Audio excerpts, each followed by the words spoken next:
happened in our society.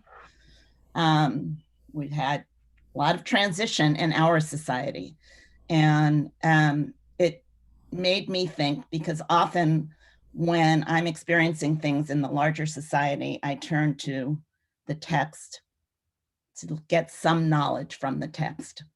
And I turn to the text not as a theologian, but I turn to the text as a text scholar. So I actually look at the words in the text and see if they, what I can gather from them in the narrative context.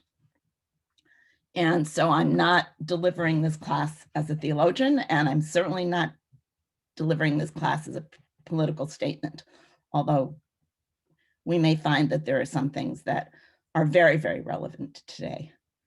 But now I have to, oh, there we go. So let's get started. Hold on one second. All right, can everybody see the slides, and can everybody see me? Yes, no? What are you not seeing, the slides? Somebody unmute. I see everybody, gallery. I don't see the slides. You don't see the slides. Yeah, I don't see the slides either. I see you, Annette. I don't see the slides. Okay, so where are we gonna, how am I gonna share my screen here? Kathy, do you have to do that again? And I apologize for this, because I see my slides.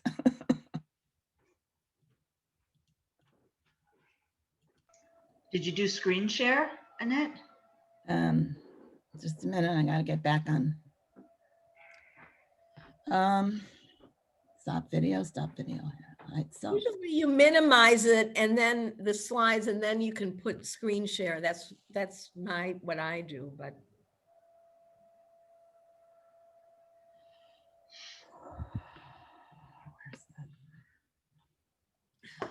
Hold on. What do I do now?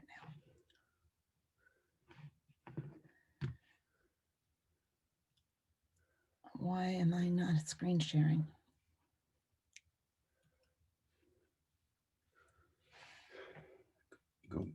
What? Go back down to the Zoom thing. Okay. Yes. Hold on one second. Share screen. My share screen is on. Oh, wait a minute. Hold on. Okay, let's see. Sure. Okay, hold on. Don't look at it yet. Okay. We got it now, Annette. All right, let me just get back to the beginning. Okay. So, thank goodness. All right, so the title of this class is The Birth of a Nation, Transitions from Moses to Monarchy. And our first session is on Jewish nationhood, the people of Israel in Egypt, and the introduction of Moses. Are you seeing the whole, see, I get a little blocked by people's pictures. So are you seeing the whole presentation there? Yes. Yeah. Okay, excellent. First of all, one thing to know is that this class could be more than 6 sessions. It could be 6 different classes or 7 different classes.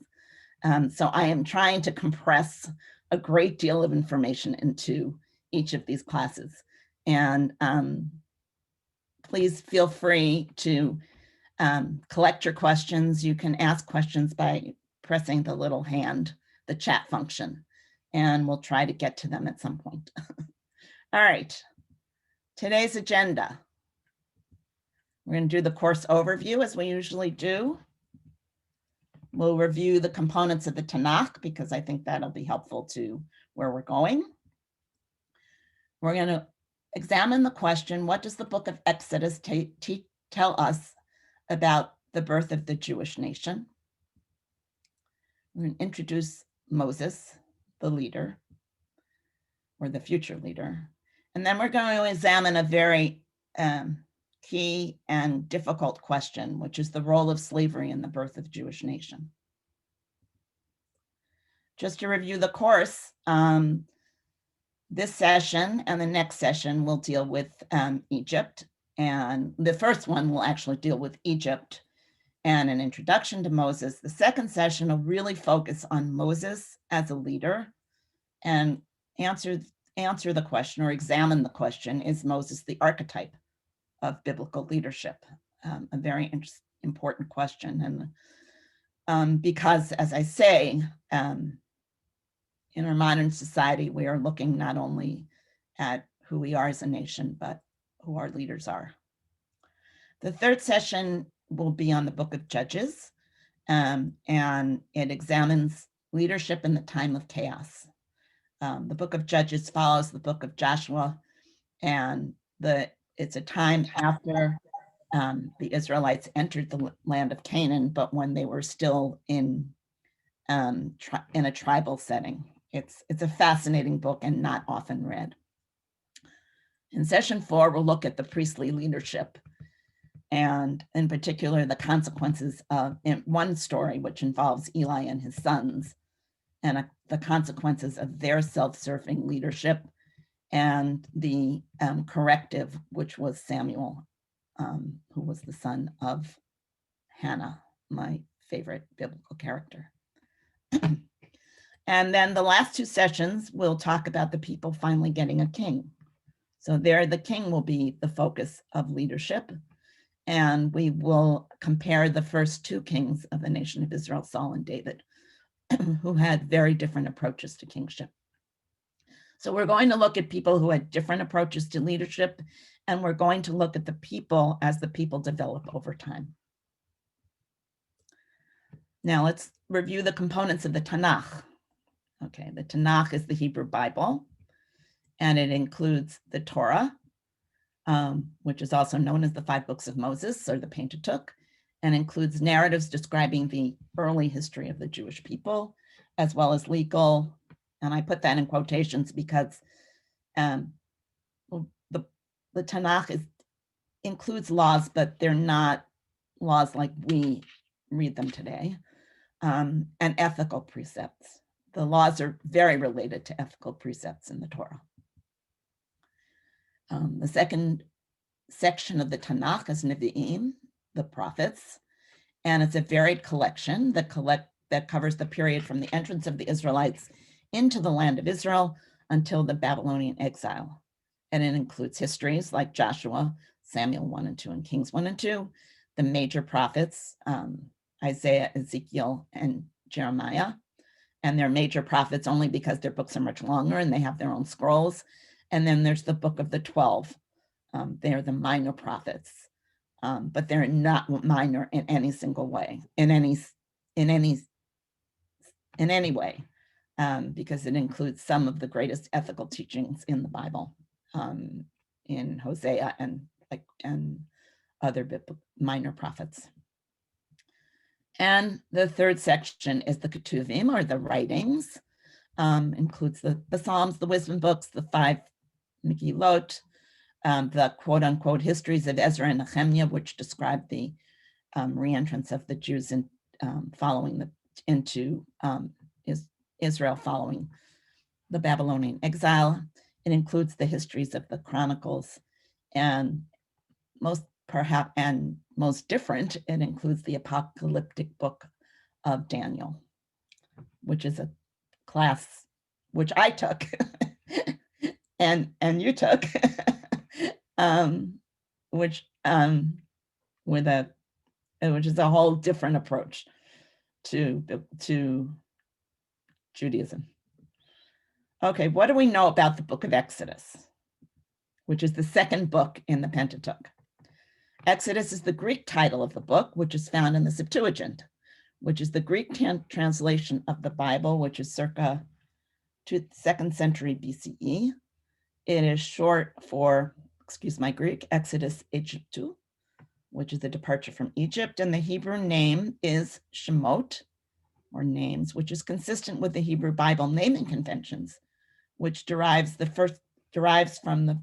which the name derives from the first significant word in the opening sentence of a chapter. These are the names of the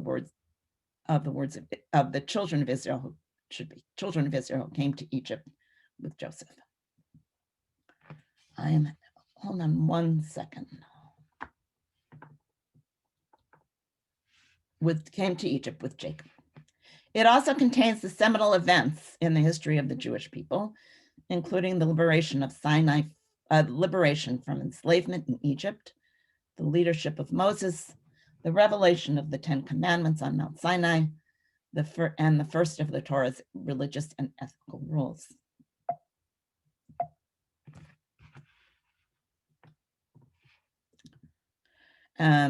Although it describes the birth of the Jewish nation, it contains few, if any, historical details. For instance, the pharaohs of Egypt are not even named. And notably, there is no mention in of the Exodus from Egypt in contemporary Egyptian sources, although if there were in fact an Exodus, that wouldn't be surprising from the powerful nation of Egypt. Notably, Moses is an Egyptian name, and it's been suggested that by biblical scholars that the enslavement described took place under Ramses II, who was a great builder, and his son Mememta, who was circa 13th century BCE. From a scholarly perspective, the dates it was written is unknown. Rather, like most biblical narratives, it was probably pieced together from a variety of sources over time by a variety of redactors or editors. I just want to make clear at this moment that when I study the narrative of the Bible, I am not studying it, as I said, from a theological standpoint. From a theological standpoint, there are those who would argue that Moses, in fact, wrote the entire Bible. I do not ascribe to that from a scholarly standpoint, but this is meant in no disrespect to those who do ascribe to that. Thematically, the book of Exodus marks the transition from God's promises of progeny, land, and permanent relationship with Israel to the fulfillment of these promises, beginning with the Israelites' phenomenal growth, the Exodus, and the covenant at Sinai. And I thank Jeffrey Teague, who is a professor at the Jewish Theological Seminary and was a professor at Yale, and is a fellow alumni of JTS and a fellow alumni of Penn, who provided this information in the introduction to the book of Exodus in the Jewish Study Bible, which is the Bible that we often use as our fundamental study text. Okay, so let's look at the characteristics of the people in Egypt. The characteristics included a common ancestry, an identity as outsiders. They were extraordinarily prolific. They were subjected to trials and tribulations, and they had a unique relationship with God. So let's take a look at each one of these separately. All right, the text says, and normally if we were in a classroom setting, I would probably have people read the text, but I think at this point, it would be easier if I read it, unless there's a specific text I would like somebody to read. All right, so I also want to point out that the actions that I'm going to be talking about today actually appear in the first 2 or 3 chapters of Exodus. There's a lot of action very quickly. So, okay, now these are the names of the sons of Israel, and then it recites the names of the 12 tribes. The total number of persons that were of Jacob's issue who came to Egypt was 70 souls, because Joseph was already in Egypt. But when Joseph died, all his brothers also died, and the entire generation of initial leadership, the entire generation that were directly from the patriarchs Abraham, Isaac, and Jacob, which is an interesting concept of itself, that this entire generation, we oftentimes in the Torah, we see the end of an entire generation and the beginning of a new generation And interestingly, following the death of this generation of Jacob's sons, there is no leader of the people specified in the text until we get to Moses, and that's not until the end of the 2nd chapter of Exodus. Okay, they were outsiders, these Hebrews, because Joseph came to Pharaoh saying, Joseph, I'm assuming a certain amount of knowledge, the book of Genesis, and the fact that Joseph was sold by his brothers into slavery and ended up being in Egypt and ended up being a viceroy to the Pharaoh and saving Egypt from famine.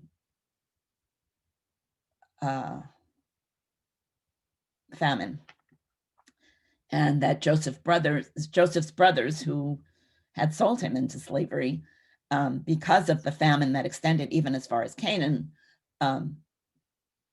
ended up coming to Egypt and ended up being under, after a variety of episodes, ended up being under the protection of Joseph. So Joseph came and reported to Pharaoh saying, my brothers with their flocks and herds and all theirs have come from the land of Canaan and are now in the region of Goshen. Goshen was, I guess, a suburb for lack of a better term, a region in Egypt, which we learn from the Bible was a region with a good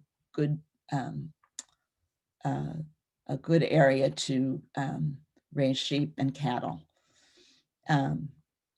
He presented a few of his brothers to Pharaoh, and Pharaoh said to them, what is your occupation? And they said, we're shepherds, as were our fathers. Interestingly, Joseph instructs his brothers not to tell Pharaoh that they were shepherds, because according to the text, the Egyptians despised shepherds. We don't know why, and certainly there must have been shepherds in Egypt, but clearly by declaring themselves as shepherds, the children of Jacob made themselves even more outsiders. They disobeyed their brother as they were wont to do, and declared themselves as shepherds. But it didn't seem to bother Pharaoh. They said, we've come, they told Pharaoh, to sojourn in this land, for there is no pasture for your servants' flocks, the famine being severe in the land of Canaan. Pray let us stay in the region of Goshen.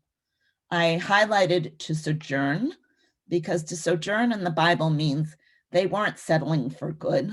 They were passing through and living for a period, the period being until the famine relieved itself. And Pharaoh said to Joseph, as regards to your father and brothers who have come to you, the land of Egypt is open before you. Settle your father and your brothers in the best part of the land, which Joseph had already done, but now he's getting permission of the Pharaoh. Let them stay in the region of Goshen, and if you know any capable men among them, put them in charge of my livestock.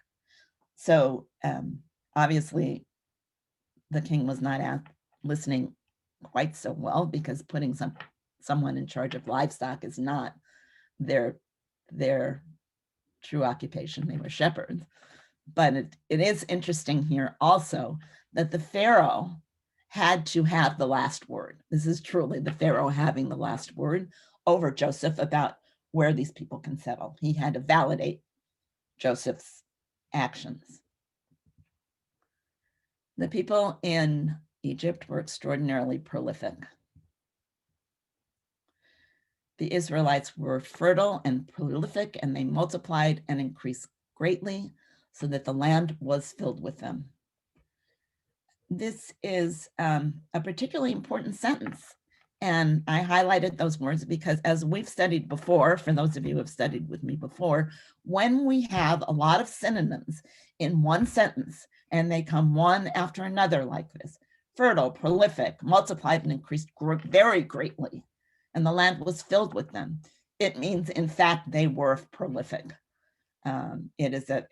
It though the repetition of the words is a way of saying really, really in biblical talk. Now, this prolific nature appears to be a fulfillment of God's promise to Abraham in the book of Genesis, because God promised even then, I will make you exceedingly fertile and will make nations of you, and kings shall come forth from you, which is kind of where we're going in this course. I will maintain my covenant between me and you. This is important because it establishes the relationship as a covenant, which is in a sense a contract, and we'll discuss that more later. So it wasn't just grace. It wasn't just by grace that God gave sorry, it wasn't just by grace that God was making Abraham the father of nations. It was because of a covenant that he was going to establish with Abraham. And in fact, that covenant, the sign of that covenant was circumcision. And your offspring to come as an everlasting covenant through the ages, to be God to you and your offspring to come. I assign the land to you, sojourn in it, and your offspring to come, all the land of Canaan, as an everlasting holding. I will be their God. So there are two promises here to Abraham. One is that he will be exceedingly fertile and the father of nations, and the other is that he will be assigned the land of Canaan. And the Bible, the Tanakh, the Torah, is essentially a synthesis of the growth of the people and their relationship to the land, and God's responsibility for the growth of the people and God's responsibility for the land. There were consequences to God's promise, because a new king arose over Egypt who knew not Joseph. And he said to his people, look, the Israelite people are much too numerous for us. Let us deal shrewdly with them so they may not increase. Otherwise, in the event of war, they may join our enemies in fighting us and rise from the ground. So what do we learn from this?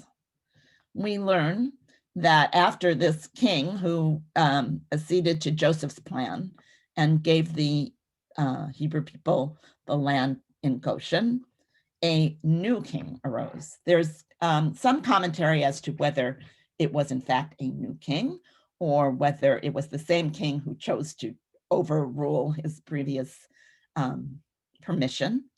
But that's not anything that we're going to be dealing with right now. That's another course.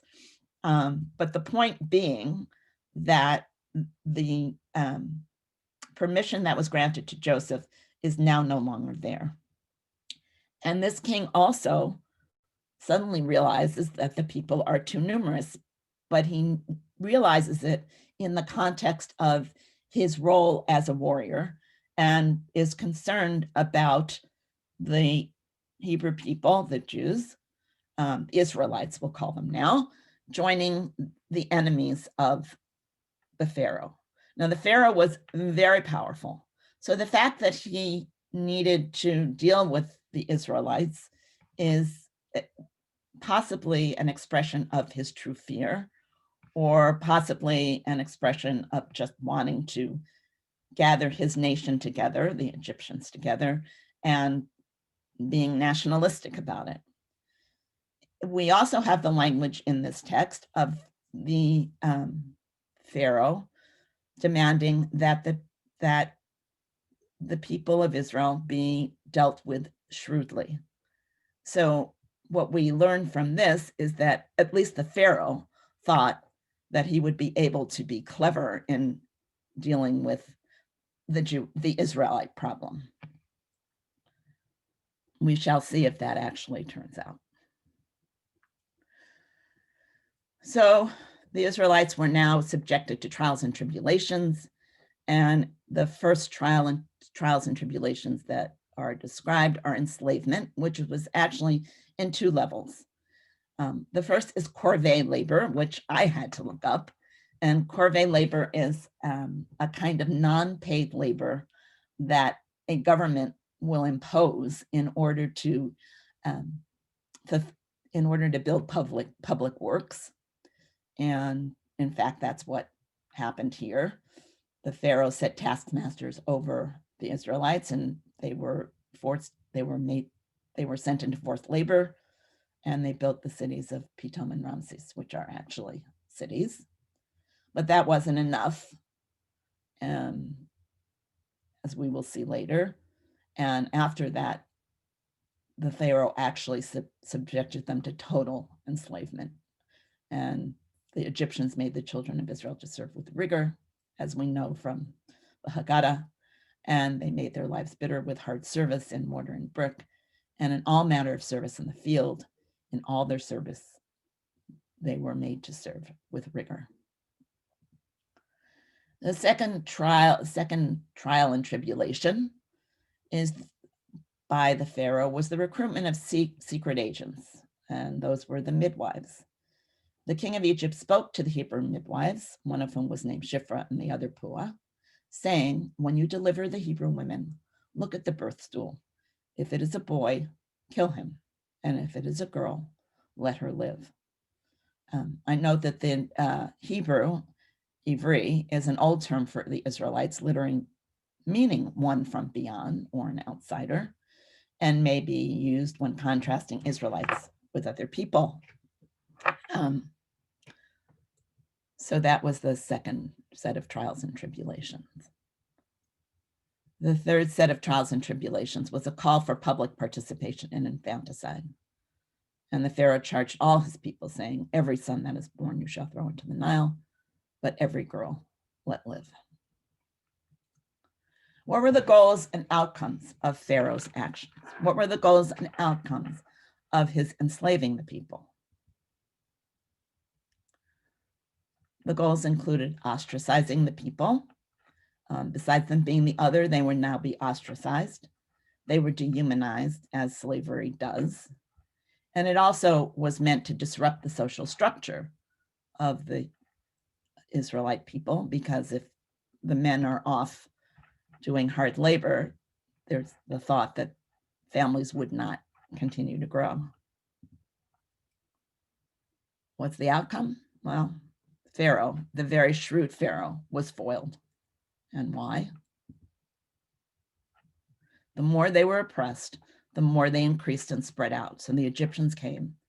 So now the entire people of Israel, the entire people of Egypt came to dread the Israelites.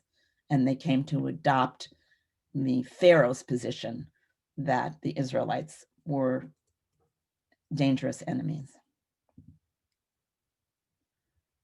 One midrash or story, rabbinic story that fills in the blanks in biblical texts, suggests that the failure of slavery to reduce the populations was on account of the cleverness of the women. That is to say that even when they were suffering hardship, they increased and multiplied by means of the mirrors in which they preened themselves before their husbands. They aroused their sexual desires despite the arduous labors they performed. And I see no reason to contradict that.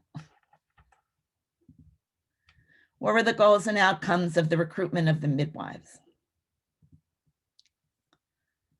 The goals here in the early part of Pharaoh's actions was maintaining secrecy, because there may have been those Egyptians who remembered the days of Joseph and revered Joseph. And so the Pharaoh may have been reluctant to extend his punishments to the knowledge of the entire community. But the killing of the males, the goal was the killing of the males who would otherwise join other armies or directly rebel. And consequently, the killing was left for the males and not the females. Again, the goal was to discourage childbearing, and largely the goal was a general disruption of Israelite society. What was the outcome here? As in the first the first efforts of slavery, Pharaoh's actions were foiled. Why? Because of the midwives. The midwives feared God and did not do as Egypt had told them. They let the boys live. So the king of Egypt summoned the midwives and said unto them, why have you done this thing, letting the boys live? And the midwives said to Pharaoh, because the Hebrew women are not like the Egyptian women. They are vigorous. Before a midwife can come to them, they've given birth. Okay. What do we know about these midwives? We know that we're not clear whether the midwives themselves were Hebrews or whether they served Hebrew women. But clearly they were determined not to follow Pharaoh's rules, and consequently, God dealt well with them, and they multiplied and increased greatly, and the people multiplied and increased greatly. And because the midwives feared God, he established households for them. A very important, one of the reasons why I've highlighted this sentence is because we don't learn about the people fearing God. We learn first, the first mention of the people and God in Exodus is through the midwives. The midwives feared God. So it's very interesting that this relationship between God and the people is introduced through the characters of the midwives, who may in fact not even have been Hebrews. The Talmudic scholar Rav Avira taught, in the merit of righteous women that were in that generation, the Jewish people were redeemed from Egypt. So we know now that it was the wives who were able to attract their husbands, and it was the midwives who believed in God and refused to follow Pharaoh's orders. Nechama Leibowitz is a modern Jewish biblical scholar who lived from 1905 to 1977. She has a very, very interesting history. She was born, I believe, in Lithuania and ended up in Israel.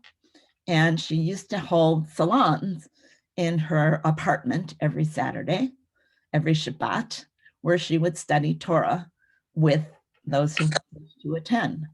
And the way she studied Torah was the way we're doing it now. She would examine the narrative and look in the narrative for some understanding of what the Torah was trying to tell.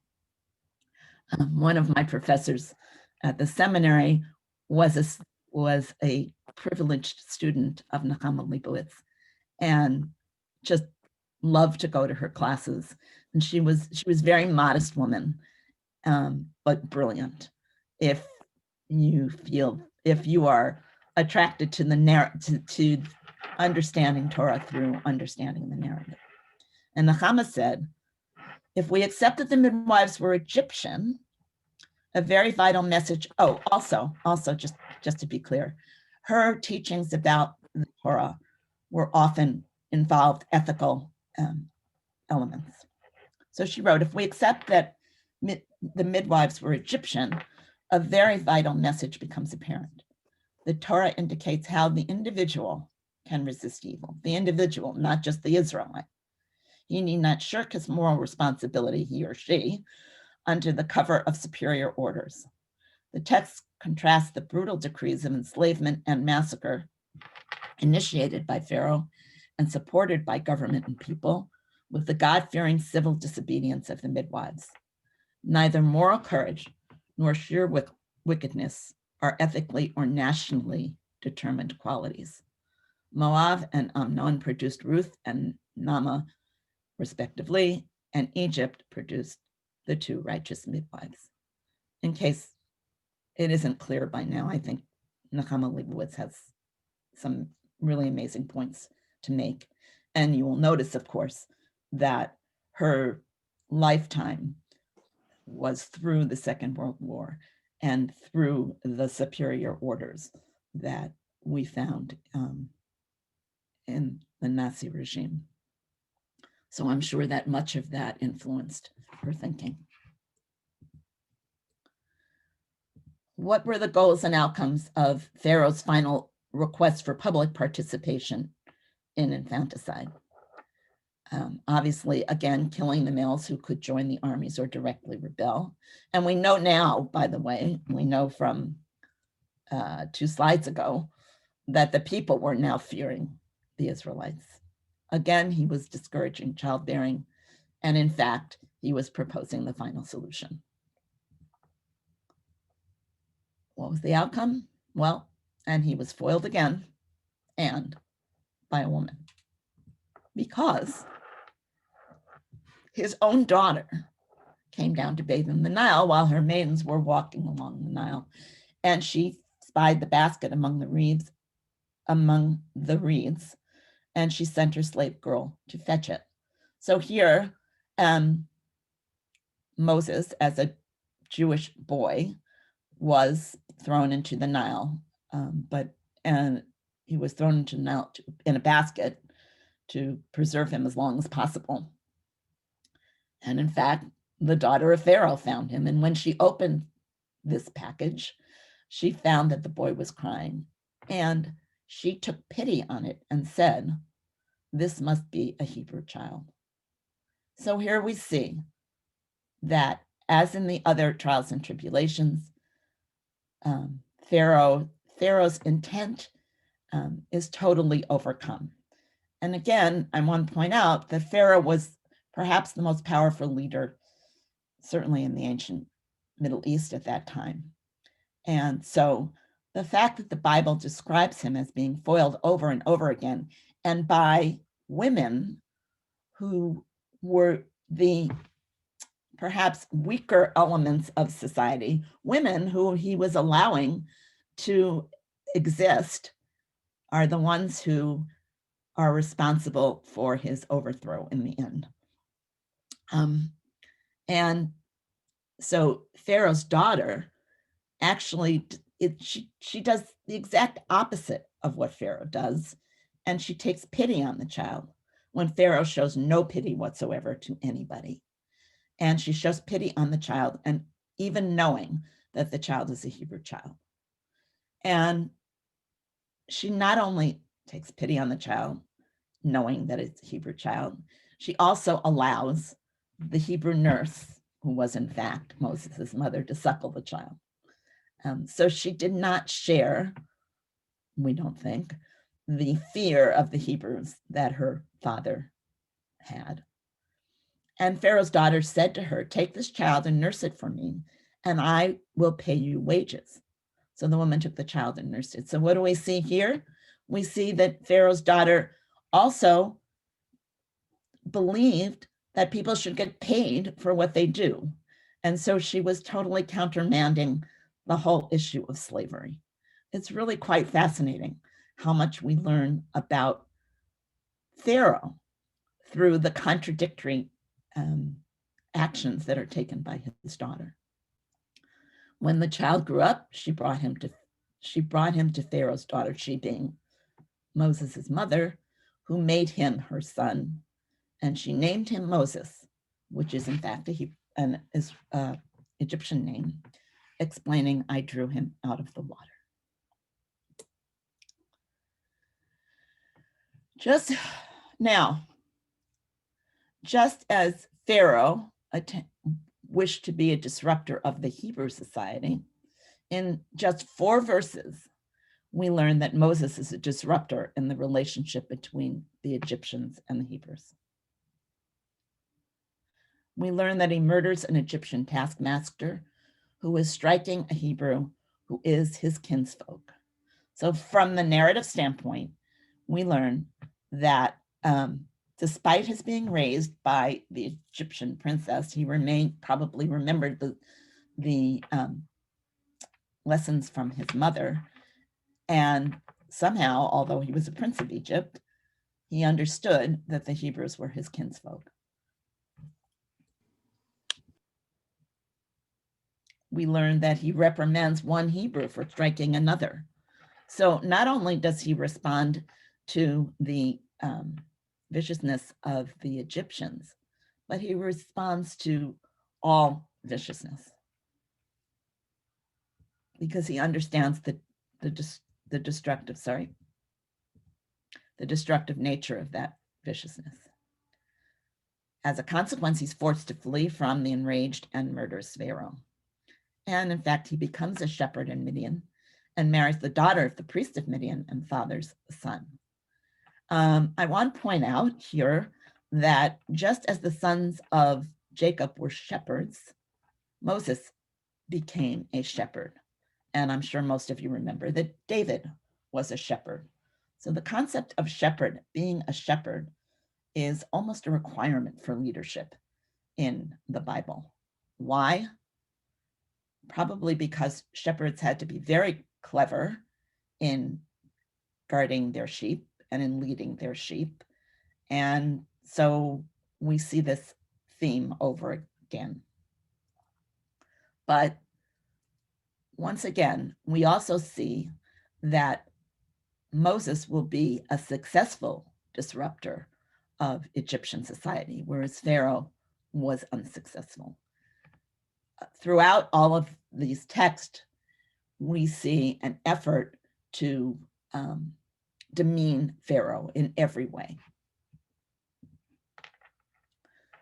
The people's unique relationship with God, this is an element of the story of the Exodus.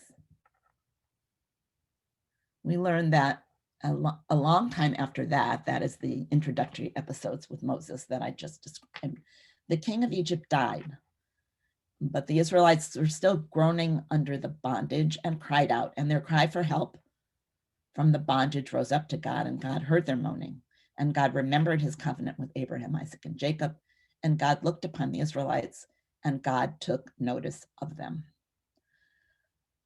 Now, in this verse, we learn something which is possibly not as obvious. The king of Egypt died. Now, in Egyptian society, we know the king of Egypt was a god. And when the Egyptians died, they passed over to the other side and they lived in an underworld. But the fact that the king of Egypt is described as dying suggests that the king of Egypt, in terms of the narrative of Exodus, was really quite mortal. And that's a very important element in, again, distinguishing or demeaning the Pharaoh. But by this time, the Israelites were slaves and they continued to be slaves. But God heard them when they finally cried out to God. Now, what do we learn about this? We learn also that God speaks to Moses at the burning bush and says, I am the God of your father, the God of Abraham, the God of Isaac, and the God of Jacob. And Moses hid his face, for he was afraid to look at God.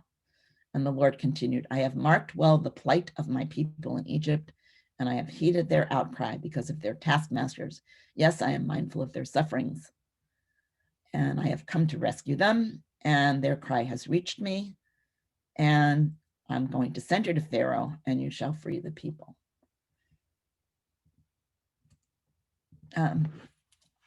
We learn from this that God had made a promise. What's not obvious is God has made a promise to Abraham, which we discussed earlier, that the people of Israel would be enslaved for 400 years. Here God is hearing their groaning. Why they suddenly began to cry out for help to God is not at all clear, other than this seems to be the way the history was meant to go. And again, if we look at this as a narrative, as opposed to a theological statement, it's a good story. This is the part of the story that moves the narrative to the next step. If we look at it theologically, we could argue that finally the Hebrews remembered God, but it establishes the unique relationship between God and the people, which is, and also points out the difference between God and the Egyptian god, Pharaoh, the absolute contrast, because the God of the Israelites, the God who was establishing a covenant with the Israelites, saves them, hears them, whereas the Egyptian Pharaoh totally ignored them and totally disrespected them.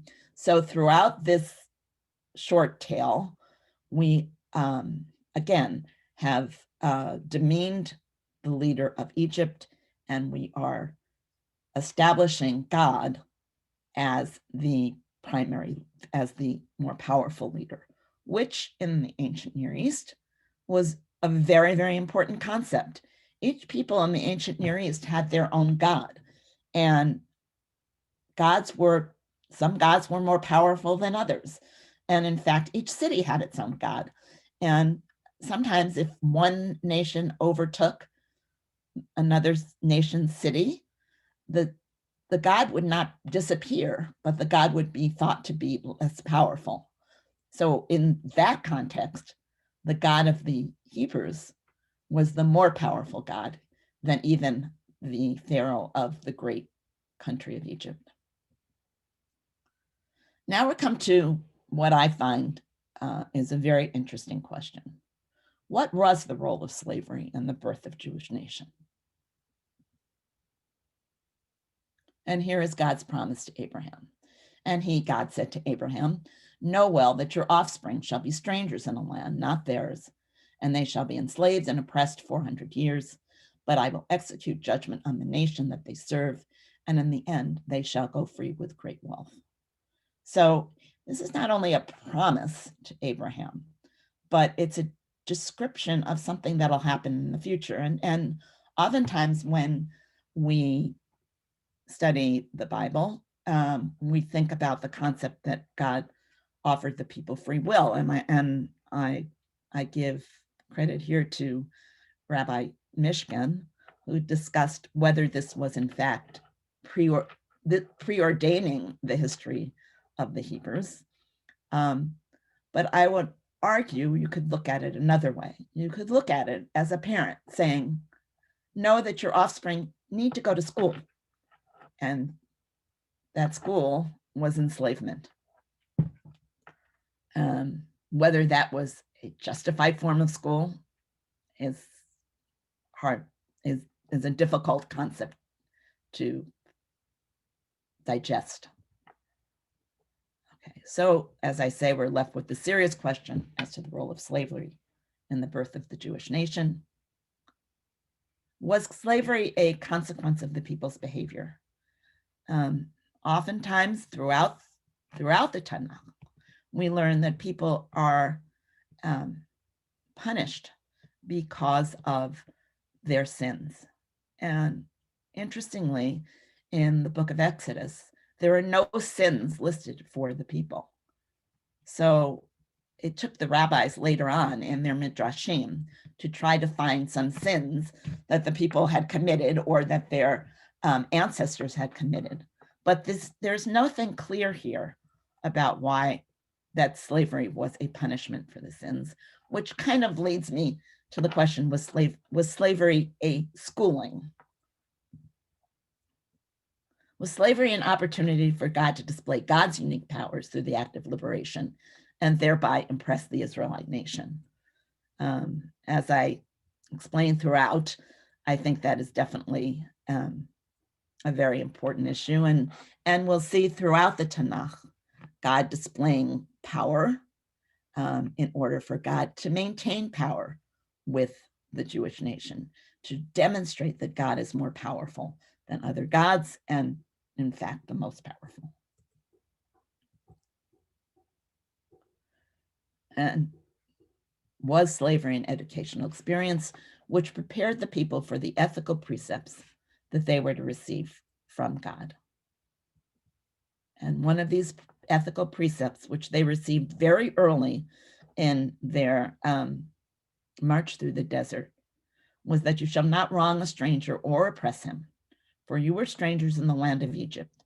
You shall not ill-treat any widow or orphan. If you do mistreat them, I will heed their outcry, just as God heeded the outcry of the Hebrews, as they cry out to me. And my anger shall blaze forth, and I will put you to the sword, and your own wives shall become widows, and your children orphans. So the concept of justice and justice for the stranger and justice for the oppressed was totally contrary to the entire experience of the Hebrews in Egypt. And if there was a role for slavery in the birth of Jewish nation, it was to sensitize the Israelites to the concept of being strangers, to the concept of not treating people cruelly. But as we will see when we continue in our studies, we'll see that that didn't always happen. I want to close with an admonition from Nechama Leibowitz because I find it relevant and quite beautiful. And if someone would like to read it, I would appreciate it. So someone unmute yourselves. And I don't see you guys, so pick one, anyone. I'll do it. Okay, Judy. Yeah. Judy Aegis.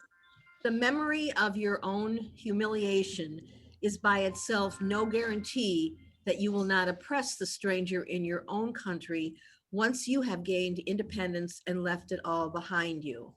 On the contrary, how often do we find that the slave or exile who gains power and freedom, or anyone who harbors the memory of suffering to himself or his forebears, finds compensation for his former sufferings by giving free rein to his technical instincts. Tyrannical. I'm sorry, I got this workman here. Tyrannical instincts when he has the opportunity to lord it over others. I just think this is an important place to stop because it is another one of Nechama Leibowitz's ethical teachings. And while I said in the beginning that this is an academic approach, I couldn't help but be moved by this statement because it reminds us that even as we may feel humiliated, we cannot humiliate others. So I'm going to turn off the screen sharing now, and we'll talk about comments and questions. Hi again. Any questions, comments, please? Hi, Rabbi. You can nice to see you. You can unmute yourselves, or you can ask your questions through chat. Looks like Andy had a question. Andy, do you have a question or comment? I see Susan Levin has a question. Okay, the concept that this is a form of education is a very difficult one to swallow. And I think of those who say, well, you know, the Holocaust had to happen in order to give rise to the state of Israel. That kind of reasoning is so offensive, I guess, to me, that, you know, I mean, and it presents God in such a light as to, you know, be willing to use or have suffering to gain his ends, that it's, I don't know if we, you know, if we can really seriously consider that as a way of understanding our history. Okay, I must say that it is a concept that I was thinking about as I was preparing this class, and it's not necessarily a concept that I approve of, but maybe the rabbi can be helpful in this. Sure. Great question, Susan. I think one way the rabbis thread the needle on an issue like this, and it's not that it's some sort of uniform opinion that it was that it was intentionally meant, or the purpose of it was as an educational experience, is they say with other kinds of bad things that happen to good people, and you could put the slavery of the Israelites into that category.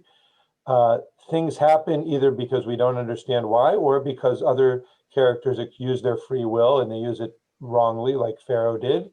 And the question, and it's not so much that God foreordained it to happen so that he could then show God's great power to both the Israelites and the Egyptians, but rather something bad happened, and then this is kind of like the lesson we can learn from the thing that happened that was bad. So for instance, if God forbid there's a tragedy in your life, one Talmudic opinion is that it was ordained by God and God wants to teach you something. I reject that personally, as sort of like you're saying, Susan. But that's not to say that you could say theologically, I don't know why it happened, there's mysteries in the world, or this happened to me because somebody else did something wrong and bad. And now that, or maybe nobody did anything wrong, God forbid a young person dies or a loved one dies. The question is, now that it's happened, what can I learn from it?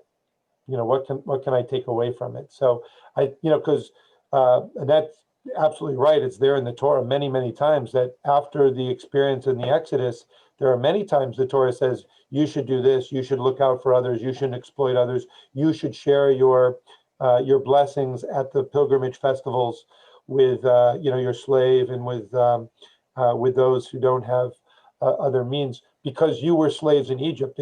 Now that the experience has happened, it's a very powerful kind of experience to tap back into and say, don't forget that lesson. The other thing that I'll say is, I also can remember Rabbi David Hartman speaking about this of blessed memory in Jerusalem.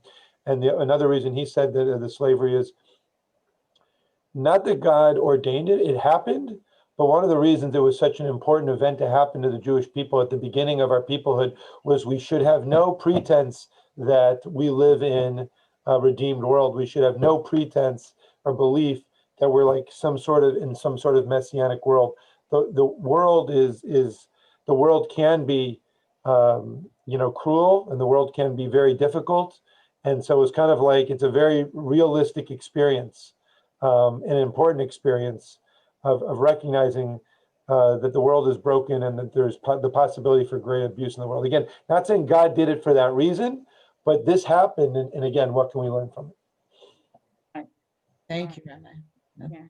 I mean, it just put in mind the title of a book that I'm going to be reading called The Strength in What Remains. And that lesson I can think is very inspirational.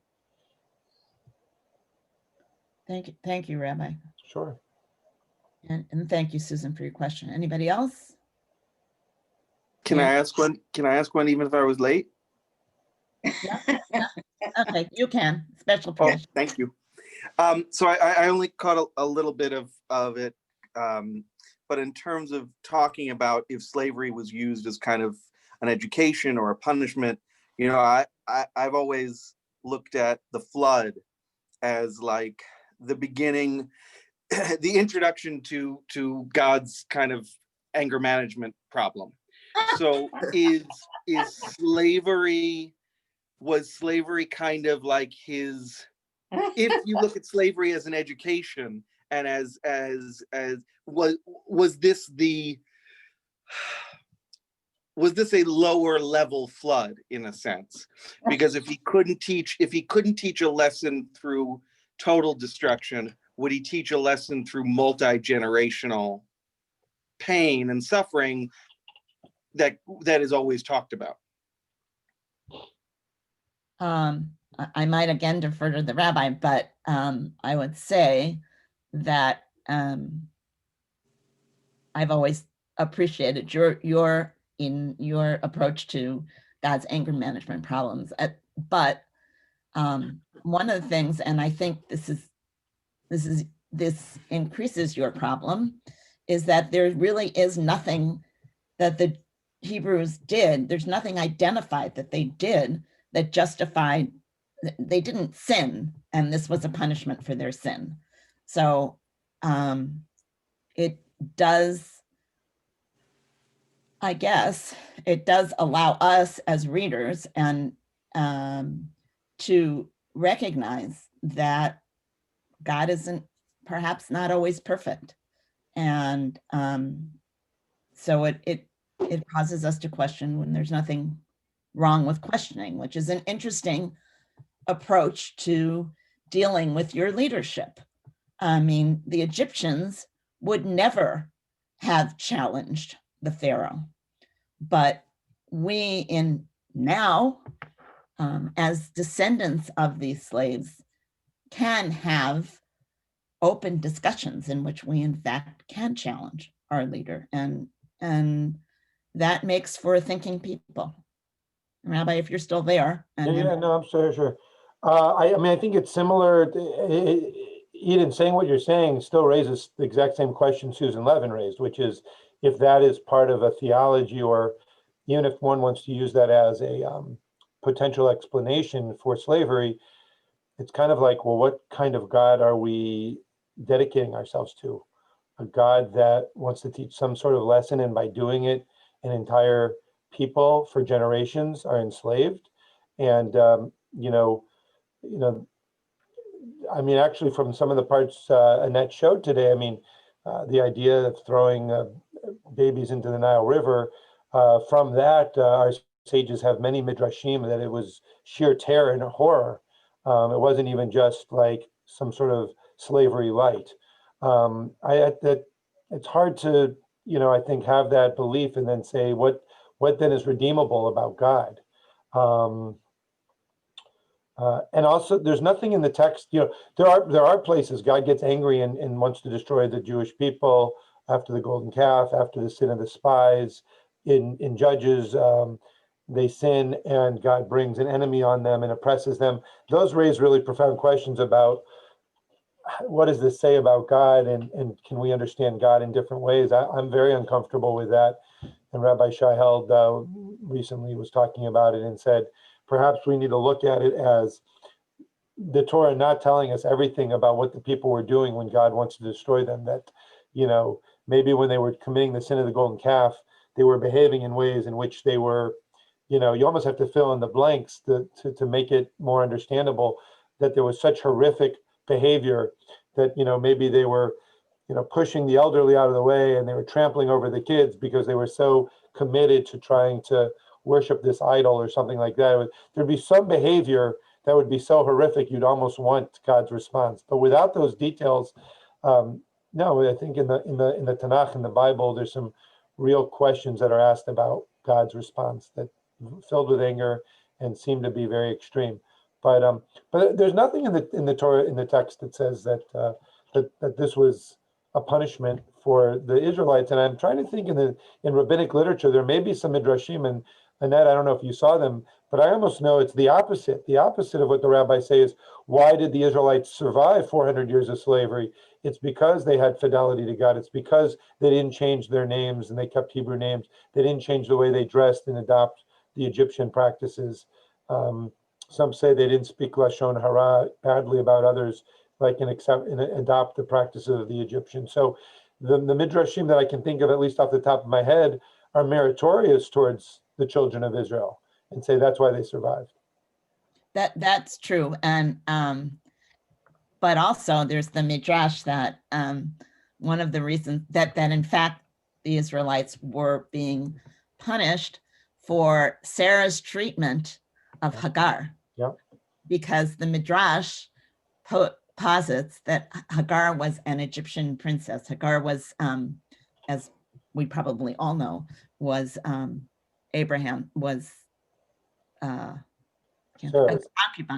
Abraham's concubine, who was given to him by Sarah, and then she begot Esau, and then Sarah saw Esau and wanted. You mean, sorry, Ishmael. And I'm sorry, Ishmael. Yeah. And Sarah mistreated Hagar and sent her out into the desert, where God saved her and saved Ishmael. But the fact that they use that midrash is an example of a midrash where Sarah mistreated Hagar, treated her like a slave. It not an explanation again, but it's an interesting way that the rabbis tried to make this story make any kind of sense. I mean, what evidence is there that she was an Egyptian princess? Well, Doesn't that sound far out? the Torah says she was from Egypt. It doesn't say princess. That may be added in the Midrash, but in the Torah itself, it says she was an Egyptian. So that part is not Midrash. That part's from the Torah. You know, I think, I mean, it's an interesting Midrash. There's a comparable Midrash, which is the Romans oppressing and killing the Israelites at the time of the destruction of the Second Temple, and killing and torturing 10 sages who were teaching Torah. And it's the basis of the martyrology service in Yom Kippur. And we don't follow that traditional text closely. We just allude to it because I'm very uncomfortable with it. It's similar to what Annette was saying with this Midrash about Hagar. And that's based on another Midrash, the martyrology of the killing of the 10 Jewish sages by the Romans. And what's the Midrash? The Midrash is it's punishment for the 10 brothers who sold Joseph into slavery and abused Joseph. Kidnapping is a capital offense in the Torah, and the brothers were involved in kidnapping.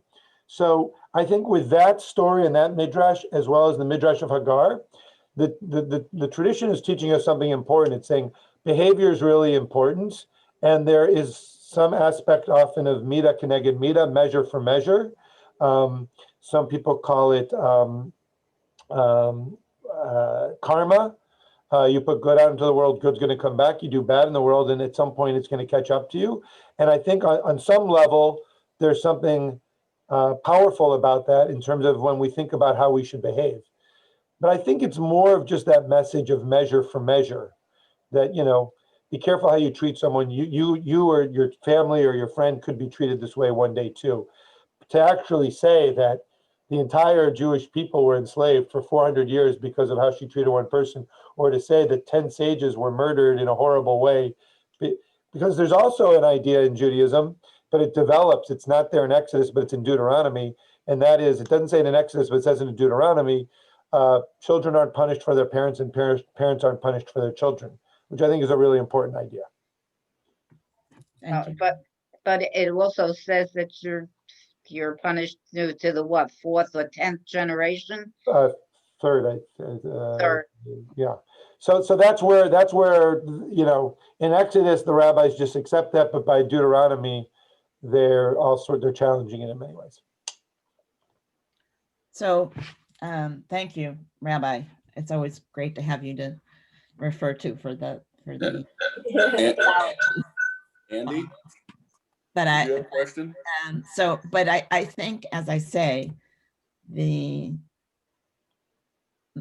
interest in reading the narratives and in discussing the narratives gives us a view towards the problems that society faces all over the place, and gives us and tries to offer us an opportunity for sensitivity, tries to teach us the need for sensitivity. So even by connecting the Midrash of Sarah and Hagar, that is exactly the behavior that is forbidden in the moral and ethical teachings of the Exodus. So it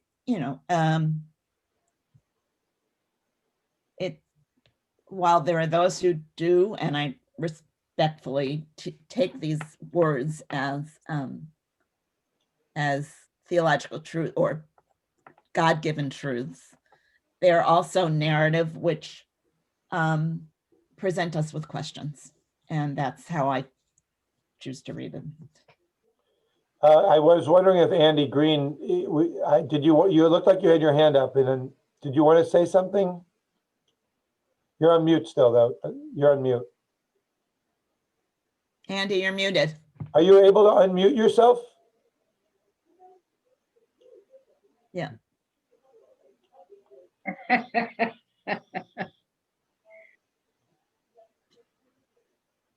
Do you want to type it through the chat? Can you do that, Andy? Oh, wait.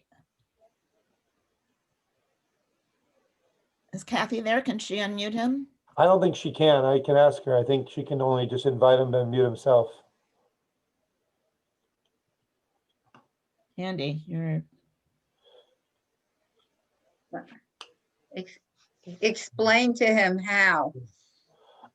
If you, Andy, have you done it before? If you drag your mouse over your photo, there should be a little blue box in the upper right corner. And if you click on it, it should say unmute, and you click on that.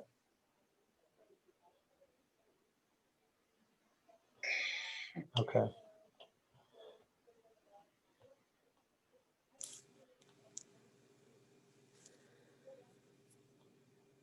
do you see anything at the bottom of your screen that has a microphone, Andy?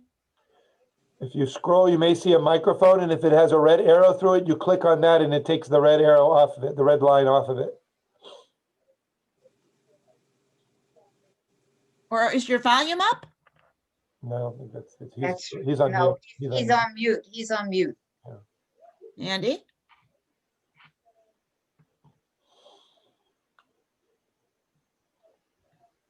You can send me an email and I can share it. Or text.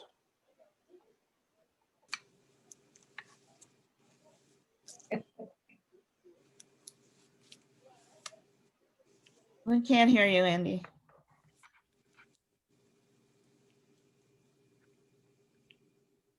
And I'm sure it's a very intelligent statement. So either if you can click on the chat at the bottom and write it in, that would help, or send me an email and I'll share it with everybody. Okay? Oh. No, I can't, Gail. I can't unmute him. I certainly would if I could. All right. No,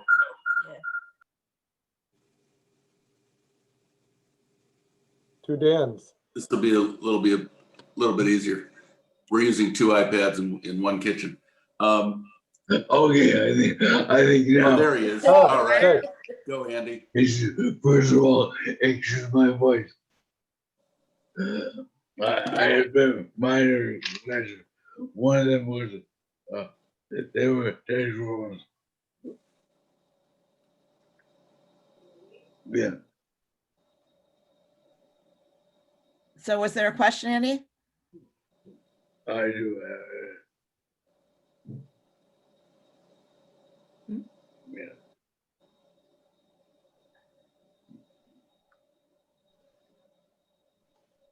There's somebody at the door, honey.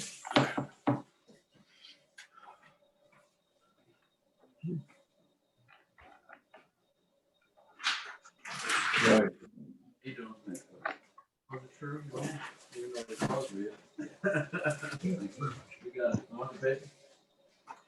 Okay.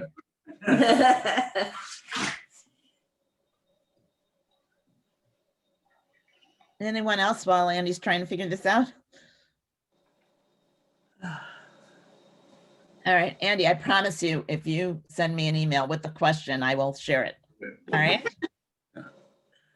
All right, so Actually, there was a point that I wanted to make, since I'm slightly involved in this. Anyway, I never realized that basically God says to Abraham, you're going to be the father of these people. And oh, by the way, here's how we're going to get to be a nation. And it's going to involve 400 years of slavery. And it sort of presaging that, he gets no pushback from Abraham, I don't think, saying, oh, do we really have to go through all that? Can we figure out a better way? I've never really looked at it that way. And I don't know, it just opens up a number of questions for me that I never really considered. that's an interesting point, Dan. And it also presupposes that in fact there was that conversation. There's definitely a conversation we know between Abraham and God regarding Sodom and Gomorrah, where Abraham pleads with people. But the question becomes in all of the editing of the text, was there really this conversation, or is this something that's added in as you said, as a presage to what's going to come? So if you start reading the Bible from Genesis, from Aleph to Toph, that you get these anachronisms. In other words, they're things that shouldn't necessarily be there because they're not in the time frame. And so I think it's a great question. And why was there no pushback? But it also may be that in fact there was not a conversation. Rabbi, anything further on that? Well, I mean, yeah, I mean, looking at it though in like a traditional way, the question, as you said, and that for the exact reason you said, is really a great question, because when God says, I'm going to destroy Sodom and Gomorrah, and there's reasons to destroy those cities, Abraham's like, what about the innocent people? So if God is saying, I'm going to enslave the Israelites, you know, the question would be, well, what did they do? And why, you know, why do they have to go through it? I mean, you know, like it's the same thing. Abraham, though, this kind of, you know, very moral person who is dedicated to justice and raising any questions anytime there seems to be a potential injustice, you would think he would raise the question. So I don't know, you know, it happens. He tells Abraham more of a, like in a dream or a vision, you know, so it's at this other level. It's right when he's doing this covenant between the pieces. I think Abraham falls into a deep sleep. I don't think that in any way that justifies Abraham not pushing back, but you know, I don't know. But as I said, the part that drove me crazy is the Torah is saying that God foreordains all this stuff, which is totally counter to how we understand the Jewish view of humanity, you know, in terms of our free will. So there, you have to, and I think there's ways to somehow try to construct a little bit that there was some free will in some ways, but it raises profound questions. Well, and it also leads, I think, to the question which I didn't examine, and it remains a question for me, is that why did the Israelites wait so long to cry out to God? And what were they doing? And there is one midrash that says that they were so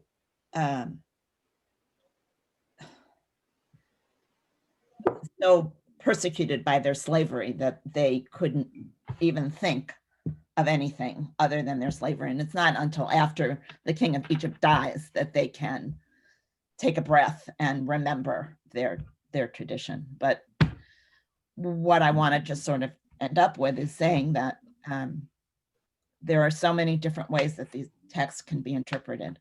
And that's the beauty of the text. And I think we have to look at the text and not run away from the problems, but discuss the problems and figure out the problems. And we have that privilege to do that in our lifetimes.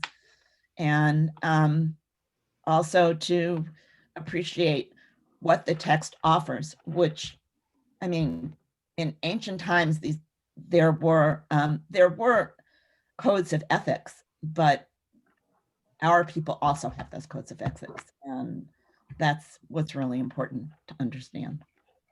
So I thank everybody. Thank you. Look forward to next week when we're going to discuss Moses a little bit more and see whether Moses is in fact the great leader that he is, we think of him as now. So come next week, please. I look forward to seeing you. Thank you very much. Thank you. Okay, bye-bye, everybody. Bye.